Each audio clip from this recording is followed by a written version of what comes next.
ఒక్కసారి గుర్తు పెట్టుకోవాలి. అంటే ఇవాళ ఆయన ఒక కాశీం రజు లెక్క అయిపోయింది. ఏది పట్టది ఓ రాజు లెక్క, ఒక నియంతలాగా ఇవాళ రేవంత్ రెడ్డి పాలన ఉన్నది, రేవంత్ రెడ్డి యొక్క మాటలు ఉన్నాయి. ఇకపోతే హైటెక్ సిటీ కూడా అమ్మేసినామంటాడు. ఇది ఎక్కడి బాధనే? ఎవరన్నా పిల్లగాళ్ళంటే పరిశాన్ ఉన్నది. హైటెక్ సిటీ అమ్మిండ్రు ఎవరన్నా? అసలు హైటెక్ సిటీ అమ్మిండ్రు అని రేవంత్ రెడ్డి మాట్లాడినీకన్నా కొంచెం సోయి ఉండాలి కదా.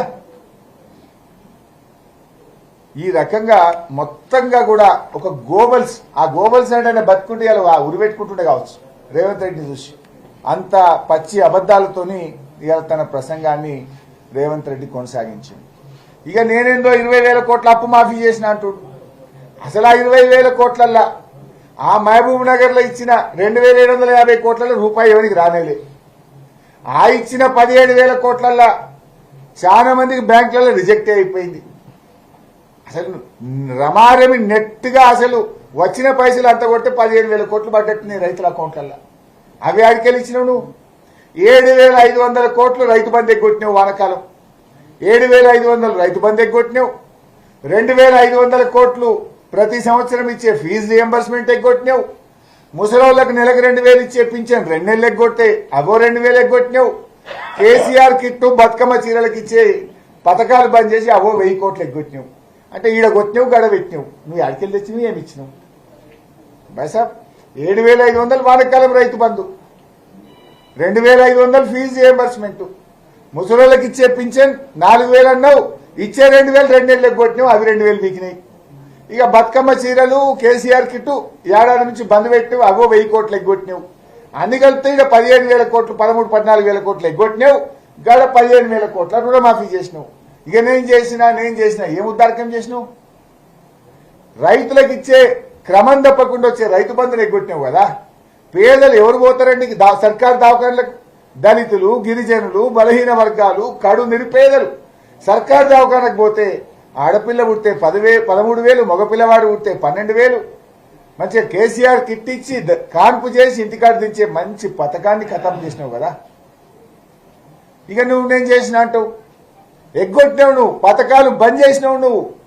ఉన్న పథకాలను కూడా ఆగం చేసినటువంటి చరిత్ర రేవంత్ రెడ్డిది. ఇంకో మాట మాట్లాడతాడు, రుణమాఫీ చేసినప్పుడట మేము మిత్తిల మీద పడ్డాయి రైతులకు అన్నాడు. మరి నీ పాలనలో పడతలేవా ఇప్పుడు? నేను అడుగుతున్నా, నువ్వు ఎప్పుడు చేసినావు? డిసెంబర్ 9 నాడు చేస్తా అన్నావు. ఇవాళ మళ్ళీ డిసెంబర్ 7 దాటింది. నువ్వు ఇస్తున్న రుణమాఫీ డిసెంబర్ 9, 2023 నాటికే ఇస్తున్నావు. కొంతమందికి ఆగస్టులు ఇచ్చినావు, కొంతమందికి ఇంక ఇప్పుడు ఇస్తా అంటున్నావు. వీళ్ళందరికీ ఏడాది మిత్తి 6 నెలల మిత్తిలు రైతులు కట్టుకోలేదా? ఇవాళ నీ రుణమాఫీ పూర్తిగా చేసిన వాళ్ళకు కూడా పాక్షికంగానే చేసినావు. మిత్తి గడితేనే బ్యాంకుల రుణమాఫీ అయింది. బ్యాంకులోళ్ళు ముక్కు విండి నీ పాలనలో అయిన కొద్ది మందికి కూడా మిత్తి గట్టినాకనే రుణమాఫీ కాగితం వాళ్ళ చేతికి ఇచ్చింది. దీని మీద నేను రెడీగా ఉన్నా. రైతుల మీద మిత్తి పట్టరా లేదా? I'm ready for open discussion. మంత్రి తుమ్మల గారు వస్తారా, భట్టి గారు వస్తారా, ముఖ్యమంత్రి గారు వస్తారా? రమ్మనండి. నువ్వు చేసిందే పావులలో 40 పైసలు చేసినావు. ఆ చేసిన 40 పైసల్లో కూడా రైతుల మీద వడ్డీ భారం పడ్డది. ఇంకా 60% మంది రైతులకు రుణాలు మిగిలే ఉన్నాయి.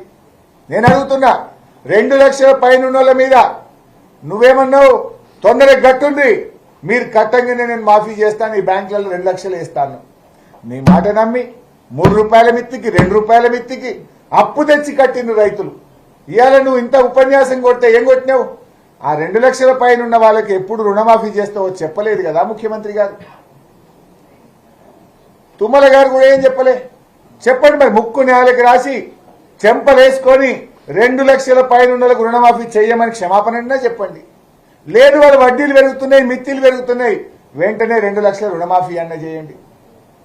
చేసింది తప్పు, పైగా ఇంకేదో పెద్ద ఆయన ఏదో నీతులు చెప్పే ప్రయత్నం చేస్తున్నాడు, అన్ని గోబలు చెప్పేటువంటి ప్రయత్నం చేస్తున్నాడు. అదేవిధంగా అల్లు అర్జున్ వ్యవహారం, దాని మీద కూడా మాట్లాడండి ముఖ్యమంత్రి. ఇవాళ మాకు మైక్ అడిగితే ఇయ్యడు. ఎందుకంత భయమే మాకు మైక్ అడగడానికి? సరే, దాన్ని మేమేమి సమర్థించలే. అక్కడ ఒక మహిళ చనిపోవడం అది బాధకరం, విచారకరం. దాన్ని కూడా బీఆర్ఎస్ పార్టీ ఖండిస్తా ఉంది. నువ్వు ఇంత మాట్లాడుతున్నావు కదా, మరి చట్టం ఇవాళ కాంగ్రెస్ పార్టీకో రేవంత్ రెడ్డికి చుట్టమైందా?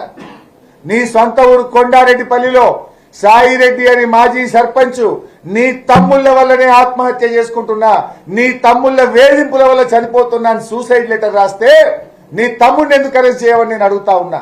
నీ తమ్ముడికో రూలు ప్రజలకో రూల్ ఉంటుందా? నీ తమ్ముడిని ఎందుకు అరెస్ట్ చేయలేను? నీ తమ్ముడి విషయంలో కాంగ్రెస్ పార్టీకి నీ తమ్ముడికి నువ్వు ముఖ్యమంత్రి ఉన్నావు కనుక చట్టం చుట్టమైందా?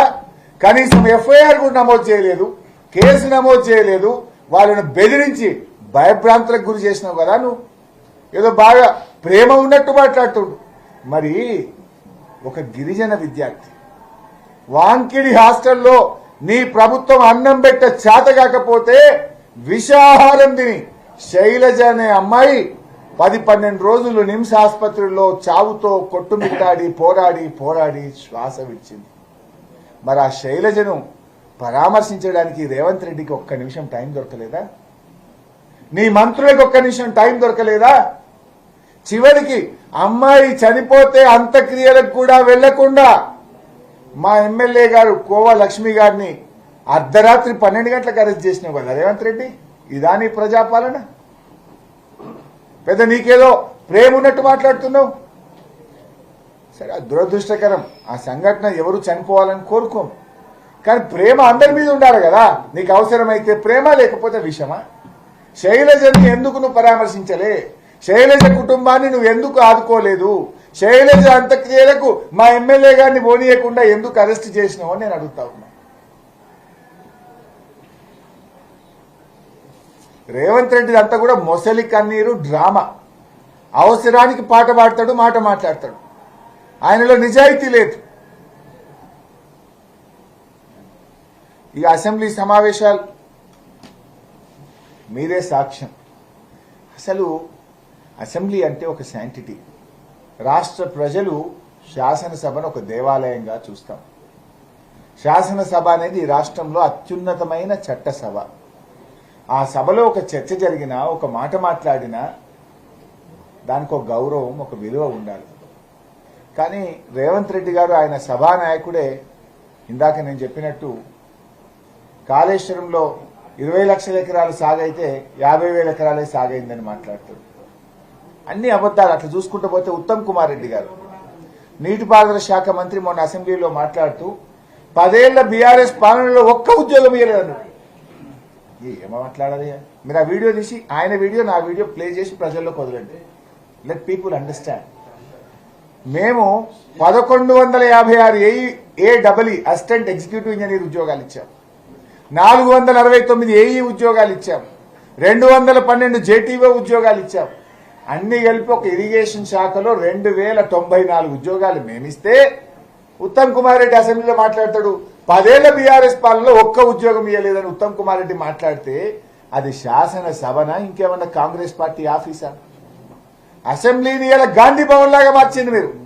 గాంధీ భవన్ లో గత 10 ఏళ్లు అబద్దాలు చెప్పిందే చెప్పి గాంధీ భవన్ లో 10 ఏళ్ల బీఆర్ఎస్ పాలన మీద గోబల్స్ ఎట్లయితే ప్రచారం చేసిండ్రో ఇవాళ అసెంబ్లీలో కూడా అవే గోబల్స్ ప్రచారం చేస్తున్నారు.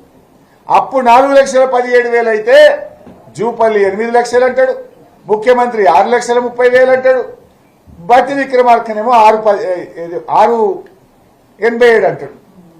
ఏంది? అప్పుల విషయంలో అబద్దాలే, కాళేశ్వరం నీటి పారకంలో అబద్దాలే, ఇకపోతే ఉద్యోగాలు ఉత్తమ్ కుమార్ రెడ్డి ఉద్యోగాలు ఇచ్చే విషయంలో అబద్దాలే. రాజేందర్ రెడ్డి అని ఒక ఎమ్మెల్యే కాంగ్రెస్ ఎమ్మెల్యే అంటాడు ఒక్కో బీఆర్ఎస్ ఎమ్మెల్యే 1000 కోట్లు సంపాదించాడు. ఏం అబద్దాలు? అంటే నోటికొచ్చినట్టు మాట్లాడడం. స్పీకర్ గారు కూడా వాటిని ఎక్స్పెల్ చేయకపోవడం, తిరిగి ఆన్సర్ చెప్పడానికి మాకు అవకాశాలు ఇవ్వకపోవడం. ఫార్ములా ఈ రేస్ మీద కూడా చర్చించాలని మేము అడిగాం, దాని మీద కూడా ఈరోజు మాట్లాడలేదు. నీ పాలనలో ఏముంది రేవంత్ రెడ్డి గారు? 54 మంది గురుకుల పాఠశాల విద్యార్థులు నీ ఏడాది పాలనలో చచ్చిపోయింది. నీ ఏడాది పాలనలో 89 మంది ఆటో డ్రైవర్లు ఆత్మహత్య చేసుకున్నారు, 29 మంది చేనేత కార్మికులు ఆత్మహత్య చేసుకున్నారు, 450కి పైగా రైతులు ఆత్మహత్య చేసుకున్నారు. నీ పాలనలో 1000కి పైగా రేప్ కేసులు జరిగినాయి. ఈ రాష్ట్రంలో దాదాపు 390 ప్రొటెస్టులు జరిగినాయి. కుక్క కాటులు, పాము కాటులు, తేలు కాటులు, నిత్యకృత్యమైపోయినాయి. వేలాది మంది విద్యార్థులు విష ఆహారం బాలిన పడ్డది నీ పాలన. సో ఈ రకంగా రేవంత్ తన తప్పిదాలను, తన చేతగాంతనాన్ని, తన ఫెయిల్యూర్స్ని కప్పుపుచ్చుకోవడానికి 2 గంటల పాటు అన్ని అబద్దాల ప్రసంగాన్ని కొనసాగించి తిరిగి బీఆర్ఎస్ పార్టీకి మైక్ ఇవ్వకుండా అని అసెంబ్లీ నుంచి వెళ్ళిపోయింది. ఇకపోతే అసెంబ్లీ కూడా రౌండప్ చేద్దాం. ఈ సమావేశాలు ఏం జరిగిందో కూడా I want to make a roundup. ఈ అసెంబ్లీ సమావేశాల్లో మొదటి రోజు అసలు అసెంబ్లీ పెట్టారు. మీరు కూడా చూశారు. అసలు అసెంబ్లీ అనేది కూడా దాని విలువ తగ్గించే విధంగా ఎట్లా